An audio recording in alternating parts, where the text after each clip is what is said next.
Moleque, aquela batida de vida com Yakut tava um pecado que eu nem te conto.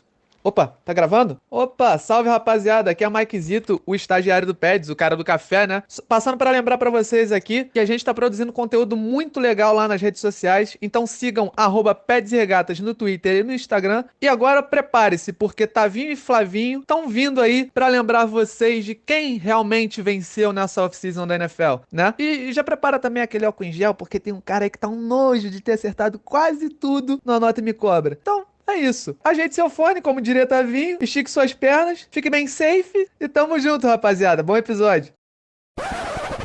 Ainda não tô acreditando que Flavinho, depois que escutou aquele episódio, me rebaixou de diretor pra estagiário, não. Pecado.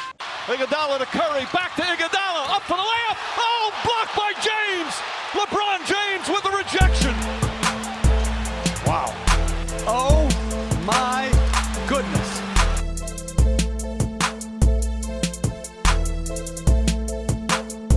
Salve, salve, querido ouvinte! Este é o Peds e Regatas Podcast. Eu sou o Flávio Merencio. E eu sou Otávio Ribeiro. E hoje a gente vai falar sobre a NFL, hein, Tavinho? Tá de volta, Flavinho. Tá de volta. Quem tava ali no aguardo? Pô, mas peraí. Teve mais de um star wide receiver sendo trocado. Teve mais um franchise quarterback sendo trocado. Teve contrato histórico sendo assinado. E cadê vocês? Chegamos, né, Flavinho? É ossos do ofício, né? Porque a gente fala de NFL e de NBA e os dois estão... Curiosamente, né? A NFL conseguiu achar um jeito de ser um esporte do calendário inteiro. Então tem sempre coisa acontecendo. Coisa mais maravilhosa é que a NFL tá fazendo troca igual a NBA. Então isso eu amo. A gente falou um pouquinho de NBA, porque é importante falar, porque a temporada tá acabando, e a gente tem aí a discussão sobre os prêmios da temporada, mas agora a gente volta pra NFL pra falar tudo que a gente não cobriu até o nosso último episódio. Inclusive, se você não escutou, volta lá no teu feed que o episódio 55 é o famoso Anota e Me Cobra Awards 2.0, onde o nosso nojentíssimo Flávio Merencio tá aí cantando, mas ele tá seguro. Nossa,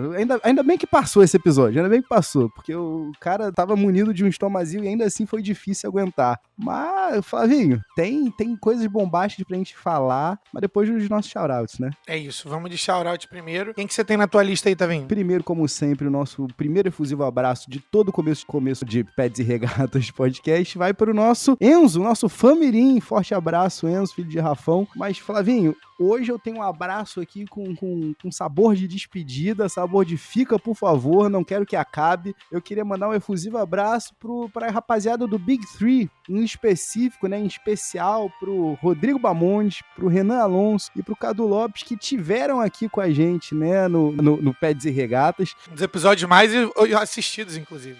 Perfeito, um dos episódios mais baixados. Se você não ouviu, dá uma olhada lá no feed. Inclusive, você que tá querendo saber qual foi esse episódio que a galera participou, episódio 34, é isso.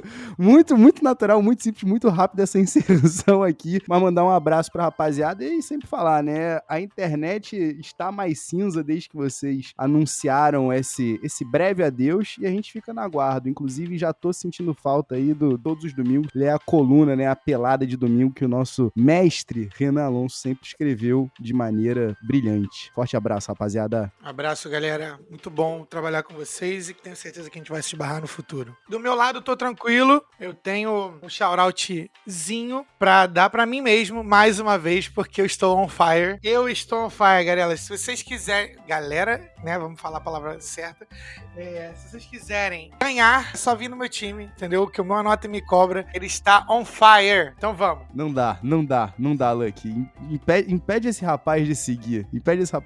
Vamos fazer o seguinte, Flavinho. Vamos então falar sobre os vencedores e perdedores até então nessa off-season na NFL, porque muita coisa aconteceu e eu quero saber contigo aqui se você concorda ou discorda de alguns nomes que estão na listinha que eu vou trazer pra você, perfeito? Vamos começar numa boa toada, Flavinho? Vamos começar nos vencedores?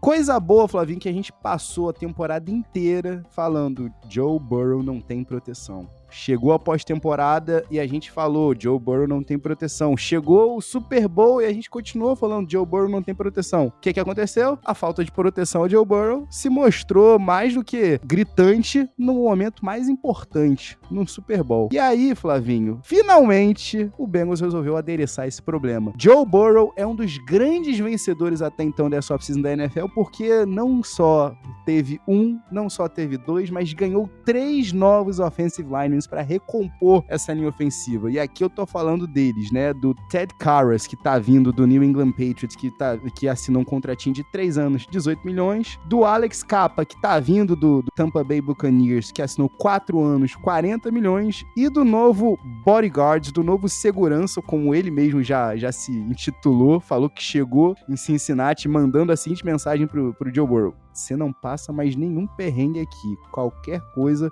eu tô aqui. Eu tô cuidando das tuas costas. A gente tá falando do La'el Collins, que passou os últimos anos ali cuidando da proteção pelo lado direito de Dak Prescott, que assinou por 30 anos, 30 milhões. Flavinho, barbadíssima, né? É o maior vencedor da off-season até agora da NFL, porque motivo é o que não falta pra ele sorrir, né? Às vezes as franquias sabem, mas nem sempre elas agem ou discordam da opinião do consenso, né? Ficou bastante claro ao longo de todos os playoffs, então era muito difícil qualquer pessoa argumentar contra. O jogo do Titans foi a mesma coisa, no Super Bowl foi a mesma coisa. Então, assim, tava óbvio que essa era a grande fraqueza desse time. Eles superaram, né? Foram contra tudo e contra todos, então eles superaram muita coisa, mas, ao mesmo tempo, agora é a hora do Joe Burrow, agora que ele tem a proteção, meu querido, agora é hora de agir, né? Agora é hora de tentar fazer com que ele não seja atingido por nenhum tipo de maldição e mazela. De todos esses caras, eu gostei mais do La'el Collins, porque eu acho que eles conseguiram um contrato até barato. Depois o Alex Capa, que são 2 caras muito bons, então vai compor muito bem a linha ofensiva. Medo do que esse time pode fazer quando chegar aos playoffs, porque você não quer um Joe Burrow bem protegido, com o T. Higgins de um lado e o nosso querido Ja'Marr Chase do outro. O Bengals se tornou cada vez mais perigoso. Uma coisa bem rapidinho sobre os Bengals, que eles perderam o Ogunjobi, que era uma peça central da defesa deles do ano passado. Apesar de não ter jogado na pós-temporada, é um dos caras que fez a defesa do Bengals top 5 no jogo, contra o jogo terrestre. Pois é, Flavinho. Larry Ogunjobi, pra quem não tá ligado, no começo, na primeira onda, né, nessa free agency, assinou com o Chicago Bears. Porém, Flavinho, os burburinhos, né, dos setoristas de Cincinnati é que ele pode voltar, porque deu errado, não passou no teste físico lá em Illinois e talvez reassine por mais um aninho. Fiquei chocado também com essa informação. Flavinho, vamos falar de outros vencedores aqui. Antes de a gente falar de franquia propriamente dita, tem 3 pessoas que estão sorrindo desde que a troca foi anunciada. A gente tá falando aqui eu tô falando aqui do trio de recebedores do Denver Broncos. Eu queria que você listasse pra mim, se você pudesse botar numa lista de preferências, quem é que se deu melhor com a chegada de Russell Wilson? Se é o Cortland Sutton, se é o Jerry Jeudy ou se é o Tim Patrick? Porque os caras estão saindo de um quadro tenebroso, extremamente anêmico, quarterbacks que não tinham força no braço. Quantas vezes a gente não viu, né, um underthrow do Teddy Bridgewater? Quantas vezes a gente não viu o Drew Lock buscando a cobertura tripla e não fazendo, às vezes, uma leitura mais simples? Um quarterback Hall of Fame chegou em Denver. Quem é que mais vai se beneficiar desses 3? E é claro que eu tô falando aqui do Russell Wilson, perdão. Jerry Jeudy, com certeza, tem que essa temporada pra ele ou vai ou racha, porque ele era considerado o melhor wide receiver do draft dele, pelo Todd McShay, por exemplo, e ele era o cara das rotas, e ele era o cara que, independente do quarterback, ele faria números. Não tem sido uma decepção, mas também não tem sido um home run, né? Então, sendo sincero, né? Então, ele é o primeiro. Ele é o cara que tem que aparecer. Cortland Sutton, pra mim, já é um ativo reconhecido, então pra mim ele já provou o que ele precisava provar. É saber, né, se ele ainda tem algum resquício da lesão grande que ele teve. E o Tim Patrick em terceiro lugar. Ele é um receiver que eu gosto. Ele é um cara que o Russell Wilson pode utilizar quando os outros dois estiverem em man coverage ou double coverage, por aí vai. Pra mim é isso. Essa é a ordem. O Jerry Jeudy, você falou muito bem, Flavinho. 3 touchdowns só nesses 2 anos como profissional. A hora de se provar é essa. Vamos ver se ele consegue aproveitar o Russell Wilson. Flavinho, vamos lá. Vamos falar aqui. Eu acho que 2 torcedores estão saindo dessa off-season. Mais um daquela leva de que não importa o que aconteça, a gente vai estar aqui competindo ano que vem. E aí, Flavinho, antes de eu fazer essa menção a esses 2 vencedores aqui, eu queria fazer uma menção a você. Infelizmente, inclusive, Luck, fica até o critério, tá? Se você faz essa menção pro Flavinho ou não, porque ele tá tão nojento que ele antecipou o parabéns pra ele mesmo. Eu ia dizer que um dos vencedores dessa off-season é o Flavinho, que tem sempre aquele mantra. Desde que eu conheço o Flavinho fala: NFL Cap não existe. Isso aí é coisa de maluco, é coisa de dedéu. Não existe, não se preocupem. E aí eu tô falando isso porque o torcedor do Rams entrou nessa pós-temporada, né? Entrou nessa off-season pensando que, pô, peraí, chegamos aqui, a gente fez todos os movimentos pro all-in e essa era a hora da gente conseguir o nosso título. Conseguimos. Tá, mas como é que a gente renova com essa galera? Tamo no cap hell, não tamo? Ah, mas peraí, o Andrew Whitworth se aposentou, mas tem um bom ali que o Rams conseguiu manter por um precinho menos custoso. Mas peraí. Além desse precinho não custoso do left tackle reserva, o Rams conseguiu estender com o Matthew Stafford, conseguiu fazer um movimento bem splash na adição do Allen Robinson. Para tudo. 5 anos, 50 milhões pro Bob Wagner. Flavinho, mais do que nunca, você venceu, e o cara que cuida do cap de Los Angeles, do Los Angeles Rams propriamente dito, também venceu, e venceu muito, né? Porque tá mostrando que é só construção social, né? Pelo amor de Deus. Não existe. O cap da NFL não existe. É uma grande palhaçada. É só papo pra inglês ver. E assim, vou falar... Isso é uma conversa bem densa que a gente pode trazer isso em um episódio todo. Mas basicamente como funciona é o seguinte: eles colocam o número grande do contrato, ou seja, 5 anos, 50 milhões, podendo chegar até 65 milhões. Que são os incentivos do contrato. Só que a gente sabe que a probabilidade de um cara que já tá com 32, do Bob Wagner, não sei dizer exatamente. A probabilidade de um cara que joga na NFL ter mais 5 anos, o cara que joga de linebacker na NFL, numa das defesas mais agressivas da história da liga, o cara chegar ao seu ano 37 dentro do contrato, é muito difícil. Então eles podem colocar os incentivos pro final do contrato. O que importa mesmo, o que vocês precisam ver, é o número de dinheiro garantido de todos os contratos. Porque esse é o dinheiro que o cara não perde, ele só perde se ele cometer algum crime. E aí os times vão lá e entram na justiça para poder fazer com que o jogador não ganhe o dinheiro garantido. Mas fora isso, todos os outros contratos da NFL são mentirosos, porque eles não são totalmente garantidos igual na NBA, exceto o do nosso querido Deshaun Watson, que foi record break. Mas a gente vai falar disso daqui a pouco. Eu tenho uma ligeira impressão de que a gente vai falar disso. De toda forma, o cap não existe. Essa é mais uma vitória pro time do Flavinho. Como o Rams fez isso, não sabemos. E como é que o Bills deu um contrato de 120 milhões pro Von Miller? Na mesma idade aí do meu querido Bob Wagner. Então, assim... Eu vou até antecipar, já que você trouxe o Bills, eu ia comentar de qual é o outro torcedor que pode se declarar como vencedor da off-season, mas vamos falar da franquia em si. Eu acho que secretamente o Buffalo Bills é um dos maiores vencedores dessa off-season, porque a gente tem esse splash move aí do Von Miller, né, chegando numa linha que era necessário, né, mais uma ajuda ali no pass rush, mas Flávio, esse contrato aí de 6 anos do Von Miller é mentiroso, né? Porque, na verdade, é um contratinho essencialmente de 3 anos, como você disse, né? Quando a gente olha o valor garantido, né? E aonde que ele tá atrelado, são só realmente nesses 3 anos. Mas, vamos lá. Teve o Von Miller assinando esse contrato de 6 anos, que na realidade são 3. A gente tá falando do Jamison Crowder também chegando pra compor ali, né? Pra ser o slot receiver, porque não tem... A melhor coisa pro Bills e pro torcedor do Bills também, os caras se livraram do mala do Cole Beasley, do mala antivax do Cole Beasley. Então, assim, só motivos para sorrir. Fala pra mim, Flavinho, esse time que era o mais quente até a sua eliminação, pode ser considerado um vencedor, apesar do splash move ter sido só o Von Miller no alto dos seus 33 anos, e só confirmando contigo aqui, o Bob Wagner, antes da temporada começar, ainda tem 31 anos, mas você tá correto, vai fazer 32 assim que a temporada estiver se iniciando. Mas o Von Miller tá com 33. É a peça que faltava para essa defesa virar uma chave e talvez sim conseguir dar o passo adiante? Pra mim, sim, cara, porque Josh Allen ainda mora em Buffalo. Então, assim, apesar de não morar fisicamente, mas deve morar em Buffalo. O cara ainda é o quarterback da franquia, você traz a maioria das suas peças, aquela defesa vai voltar, mas é que a gente sempre olha pelo viés de quem você trouxe. Mas é importante também ver quem que os outros times perderam. Então, assim, se você é o Bills,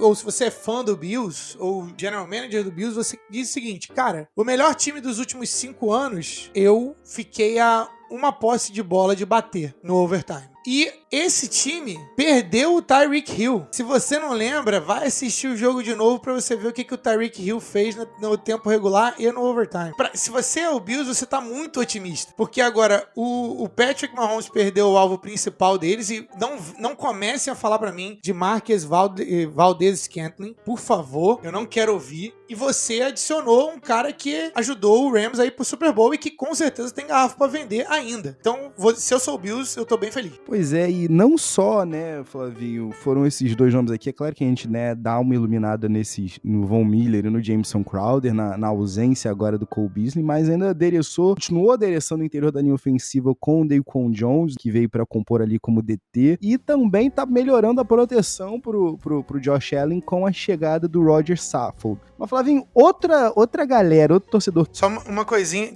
desculpa te interromper, mas já interrompendo. O Bills ainda precisa de um running back. Queria dizer que um match muito bom, já colocar aí no Anota e Me Cobra do futuro, é o nosso querido Melvin Gordon, que era do Chargers, foi pro Denver, tem garrafa pra vender e jogaria bem no frio. Melvin Gordon no Bills é minha próxima aposta. Então eu posso, com isso, ter certeza de que você não tá confiante de que Duke Johnson é o cara para... Meu Deus. Não dá. Obrigado. Duke Johnson não é vencedor, mas quem é vencedor é o torcedor do Buccaneers, que se viu, né, à beira do precipício, o GOAT, o Cabra, se aposentando, Ali Marpet se aposentando também, Ryan Jensen contemplando a aposentadoria, perdendo, né, o Alex Capa. Pera, calma. Vamos lá, Brady de volta, o Chris Godwin assinando o primeiro franchise tag, depois assinando a extensão contratual, garantindo ali um contratinho, né, de uma média de 20 milhões por temporada. Você tem a chegada do Shaq Mason por um valor irrisório, vamos ser sinceros, uma escolha de quinta rodada muito barato, num All-Pro Offensive Guard. Você teve a renovação também do Ryan Jensen, que, peraí, o Gold tá voltando? Tô voltando também. O Bucks, assim como o Rams, tá mostrando que vai voltar para mais um ano aí de contention, né, Flavinho? É vencedor também? Com certeza. Sempre que você consegue fazer com que o maior jogador da história volte da aposentadoria, você é vencedor e não interessa o que aconteceu fora disso. Tudo isso é legal, mas você adicionou o Tom Brady. Você pode trazer 150 pessoas, mas se não tiver o Tom Brady, você colocar o Drew Lock lá atrás do center, não adianta nada. Com isso eu posso ficar tranquilo, Flavinho, de que apesar de Bruce Arians ter se aposentado, pouco importa, né? Quem chama a jogada mesmo é o camisa 12. Com certeza absoluta. Todos esses aqui a gente tá falando de vencedores bem barbados, mas vamos lá, pra uma galera que eu não sei, Flavinho, honestamente, se venceu ou se perdeu. Quem eu sei que venceu é o nosso querido Davante Adams. O Davante Adams venceu, mas eu não sei se a amizade aqui, Flavinho, se o quesito amizade venceu ou perdeu ao final dessa off-season. Porque olha só, por um lado a gente pode falar que o Davante Adams tá reavendo a sua amizade com o Derek Carr, né, que bombou lá em Fresno State, que de fato estourou no college, mas em detrimento, em favor a essa amizade, a gente tá aqui botando uma pá de cal, talvez, na amizade dele com o Aaron Rodgers, que é um dos claros perdedores. Flávio, eu te faço a seguinte pergunta. O Davante Adams acabou, pra quem tá chegando de Narnia e não tá sabendo, o Davante Adams foi trocado. Logo depois da renovação do Aaron Rodgers, o Green Bay Packers acabou trocando o principal recebedor, o principal alvo do Rodgers no Davante Adams pro Las Vegas Raiders. O Raiders mandou a escolha de número 22 e 53. Curiosidade aqui, Flavinho, quando o Davante Adams foi selecionado, foi justamente na posição 53, anos atrás, quase uma década atrás. A amizade aqui ganhou ou perdeu? E eu queria jogar para ti a seguinte polêmica, talvez. Você se lembra quando a gente viu o Davante Adams e o Aaron Rodgers postando aquela foto do Last Dance, os dois assistindo juntos? Você se lembra que a gente pensou, pô, será que os dois estão pensando em sair? O Davante Adams falou desde o começo da off-season passada, segundo ele, pro Aaron Rodgers, que ele tava querendo jogar pelo Raiders, que era o sonho da vida dele, né? Ele que é de Palo Alto, na Califórnia, sempre quis jogar lá. Será, Flavinho, que a gente não tava lendo os sinais errados e quando a gente viu o Aaron Rodgers postando aquela foto junto com o Davante Adams, não era pelo Aaron Rodgers, e sim pelo Davante Adams, e era por isso que o Aaron Rodgers estava tão irritado desde o começo da temporada com como é que ia ficar a situação dele em Green Bay? Não, a gente não estava errado, porque a gente não tinha todas as informações. Quando a gente tem todas as informações, é importante, a gente vai lá e se retrata se preciso, mas a gente pode mudar de opinião também. A única opinião que não mudou é que o Aaron Rodgers é egoísta pra caramba, pra não usar outra palavra. Ele é uma pessoa extremamente egoísta. Pensando do ponto de vista, se eu fosse Aaron Rodgers, a empresa, ele tem 38 anos, ele ainda tá jogando em alto nível. Como que eu consigo maximizar o meu potencial de rendimento? Como eu disse pra vocês, é difícil jogadores de futebol americano jogarem até a idade de 38 anos. Mas com quarterbacks é uma outra coisa, e com o advento, né, da medicina, da tecnologia, os jogadores estão estendendo as suas carreiras. Já visto o Tom Brady, que tá jogando desde a década de 50. No final das contas,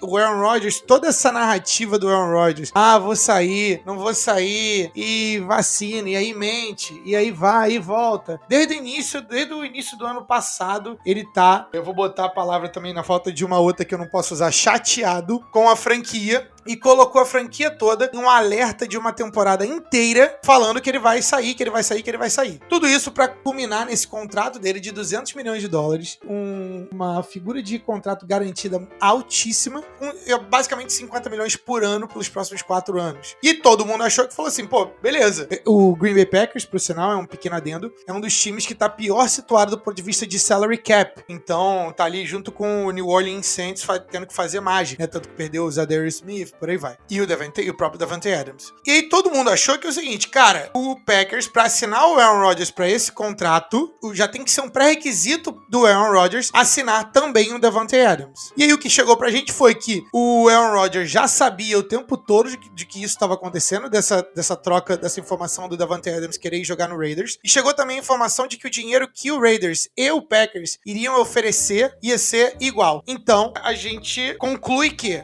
vencer não é a prioridade para Aaron Rodgers. E eu já tô cansado de tentar falar isso aqui pra vocês. Então, assim, não tenho mais paciência pra esse cara. É isso. Ele vai ter que jogar a bola pra Mari Rodgers e o Alan Lazar dessa vez. Agora não tem jeito. O Flavinho falou dos números aí, o contrato que o Davante Adams tinha assinado, que tava transformando ele no wide receiver mais bem pago na liga, era um contratinho de 5 anos, 141 milhões totais, uma média de $28 milhões por temporada, com 65 milhões garantidos. Era o mais bem pago da liga, mas foi por pouco tempo, foi por muito pouco tempo. E só pra gente dar umas risadas aqui de Aaron Rodgers, você falou muito bem, né? Porque é MVS no Chiefs, Davante Adams no Raiders, e é o Aaron Rodgers sozinho no frio de Green Bay. Flavinho quase sem Shailene Woodley. Mas, Flavinho, foi por muito pouco tempo que o Davante Adams foi o recebedor mais bem pago da liga, porque o agente do Tyreek Hill viu o que tava rolando lá e falou, opa, peraí. Não, a gente... Kansas City, peraí, Chiefs, não vai rolar. A gente não vai reassinar fazendo uma média aqui de $21 milhões por ano pro Tyreek Hill. A gente quer, no mínimo, o mesmo dinheiro que o Davante Adams. E aquilo, né, Flavinho? A liga das estrelas, né, dos recebedores estrelas, sempre vai ter essa briga de ego, essa briga por ser o maior salário da posição. E aí, Flavinho, o que aconteceu? O Tyreek Hill foi trocado do Kansas City Chiefs pro Miami Dolphins. E, Flavinho, eu tenho duas dúvidas aqui. Se o Chiefs é um vencedor ou é um perdedor. E 2, se o Tua é um vencedor ou perdedor. Explico, bem breve. O Tua, Flavinho, agora não tem mais desculpa nenhuma. O que a gente falou no começo do episódio sobre o Joe Burrow, que ele precisa mostrar algum resultado, o Joe Burrow ainda mostrou com muito menos. Agora não tem mais desculpa pro Tua. Então, assim, as ameaças, né, verticais estão lá. Seja no Jalen Waddle, seja no Tyreek Hill. Você tem o teu possession receiver ali no Mike Gesicki, que foi também reassinado, né, pra mais uma temporadinha aí, assinou a tag, não tem mais desculpa pro Tua. E agora, pro Chiefs, Flavinho, eu consigo entender a lógica, tá? Você conseguir trocar o Tyreek Hill, que foi uma escolha de 6ª rodada, pela escolha de número 29, a de número 50, uma escolha de 4ª rodada nesse ano e no ano que vem, e uma escolha de 6ª rodada no ano que vem, o retorno tá ótimo. Mas eu te faço a seguinte pergunta, Flavinho. A gente tá vendo que a AFC West tá se tornando a a divisão mais disputada do futebol americano. Você tem todos os times se reforçando. E aí você perde, talvez, a tua ameaça vertical? É sério mesmo? Juju Smith-Schuster te inspira confiança pra não botar o Chiefs como um dos perdedores da off-season, Flavinho? Sempre que você perde o Tyreek Hill, quem perde é você. Isso é fato e é importante dizer isso. Contudo, o Davante Adams possivelmente jogou água no chope do Chiefs, porque o que dizem, né, os rumores e os insiders dizem, as negociações com o Chiefs, do Chiefs com o Tyreek Hill estavam avançadas para que ele fosse o wide receiver número 1 na liga em termos de salário recebido, mas o Davante Adams chutou esse balde, chutou esse teto. O Raiders fez isso também para poder tirar ele do Packers, e aí o Tyreek Hill falou assim, olha, eu sou melhor que esse rapaz aqui, eu quero ganhar mais do que ele, beleza? Beleza. O Chiefs falou assim, não, obrigado, a gente vai trocar você. E aí trocou ele pro Miami Dolphins, que há um argumento de que o Miami Dolphins pagou muito, mas de toda forma, não tem ninguém igual a Tyreek Hill. Ele é uma arma diferenciada dentro do futebol americano. Então, se você for pensar que o Tua precisa de arma, Jalen Waddle e Tyreek Hill formam talvez o maior terror de todos os técnicos da NFL. E sobre o Tua vencedor, com certeza. Agora esse vai ser o ano de ou vai ou racha do Tua. Eu tô mais pro racha, porque apesar de gostar do menino, ter ele no meu fantasy, eu acho que ele não é o quarterback número 1. Eu acho que ele não tá entre os top 15 melhores quarterbacks. Ele não passa da barra Kirk Cousins. É o famoso vencedor em março, perdedor lá em dezembro, né, Flavinho? Pra gente fechar, Flavinho, eu acho que é uma moeda, né, Flavinho? Você tem um lado ganhando e o outro perdendo. Então, se os recebedores do Broncos estão felizes, os recebedores do Seahawks estão desesperados. O DK Metcalf e o Tyler Lockett devem olhar pro QB Room, ver Geno Smith, ver Drew Lock. E peraí. Por favor, que venha Malik Willis, porque, pelo amor de Deus, se a gente vai começar a temporada com essa disputa no QB Room pela madrugada, também são perdedor aqui a franquia do Carolina Panthers, que também tá se vendo sem saber o que fazer, mais um ano sem nenhum quarterback ali no controle. E com todo respeito aqui, meu querido Sam Darnold Schwarzenegger. Agora, Flavinho, eu queria fazer a seguinte pergunta pra você, porque eu acho que o maior perdedor, na verdade, sou eu, é você, é todo mundo que acompanha. Eu não queria militar aqui, mas eu vou militar aqui, Flavinho, porque olha só, a NFL é perdedora nessa off-season, porque a gente simplesmente recebeu um tapa na cara com a troca do Deshaun Watson saindo do Houston Texans indo pro Cleveland Browns. O Cleveland Browns mandou Watson e uma escolha de 6ª rodada em 2024 pro Houston, que mandou em compensação uma escolha de 1ª rodada em 2022, 23, em 24, uma escolha de 3ª rodada em 2023, uma escolha de 4ª rodada tanto em 22 quanto em 24. E Flavinho, esse cara, o mesmo cara que tá sendo processado agora civilmente por 22 mulheres acusado de ter importunado sexualmente elas, esse cara simplesmente ganhou o maior contrato, o contrato mais lucrativo da história do esporte. A gente tá falando, Flavinho, de uma extensão contratual. O Browns escolheu o Deshaun Watson, mas o Deshaun Watson escolheu o dinheiro, né? Não foi o Browns que ele escolheu. Porque o Browns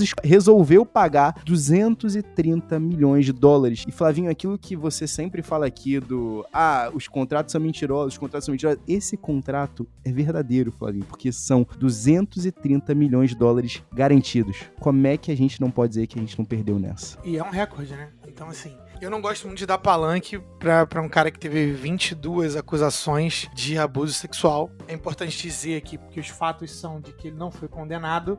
2 júris diferentes tiveram possibilidade de condená-lo criminalmente e escolheram não fazê-lo, mas ele ainda continua sendo processado civilmente e não criminalmente. E é por isso que o Cleveland Browns, que estava acompanhando a situação desde o começo, também fez. Ele iria assinar com o Falcons, não assinou, tô bem feliz por isso, inclusive, porque o Browns falou, a gente vai assinar você pro maior contrato garantido da história da liga. E a gente não se importa com o seu passado. E foi por isso que ele foi. Então, tanto eles fizeram isso, e eles sabem que uma possível suspensão da liga, da NFL, ainda é possível, que eles colocaram o valor desses 230, 1 milhão desses 230 é o salário de base para o ano da próxima temporada, né? 2022, 2023. Então, justamente porque caso haja uma suspensão do Deshaun Watson, ele não perde nada mais do que 1 milhão. O Browns é o Browns, isso é mais mais um dos tipos de coisa que o Browns faz. Deshaun Watson, quando tá bem, é um quarterback com potencial de top 5 da liga, e o Browns nunca teve isso. Ou se teve, foi por muito tempo. Então, isso acontece quando uma franquia carente de vitórias faz coisas que moralmente não deveriam ter acontecido. Mas a NFL, isso não é a primeira vez que acontece, talvez não é a última vez que vai acontecer com a NFL, com certeza não vai ser a última. Então é isso. Mas nem por isso a gente não pode deixar de apontar aqui nós como os verdadeiros perdedores, ali como a grande perdedora da off-season com esse contrato absurdo do Deshaun Watson. Para finalizar aqui, aproveitar e agradecer você que ficou com a gente até esse momento aqui e falar, né? Você sabe, né? Você já tá seguindo a gente nas nossas redes sociais, seja no Twitter, seja no Instagram, seja no Facebook, pelo @Pads e Regatas. Você também tá ligado que a gente tá no YouTube, a gente tem o nosso canal lá no Pads e Regatas Podcast. E que, você sabe, né? É só assinar o feed que toda semana tem episódio novo saindo. Eu sei que essas últimas semanas tá uma loucura, uma correria, doideira com loucura, mas sempre, toda semaninha, episódio novo do Pads e Regatas tá aqui. E lembrando que, se você quiser falar com a gente, só mandar um e-mail pro padsregatas@gmail.com. Até semana que vem, galera. Peace.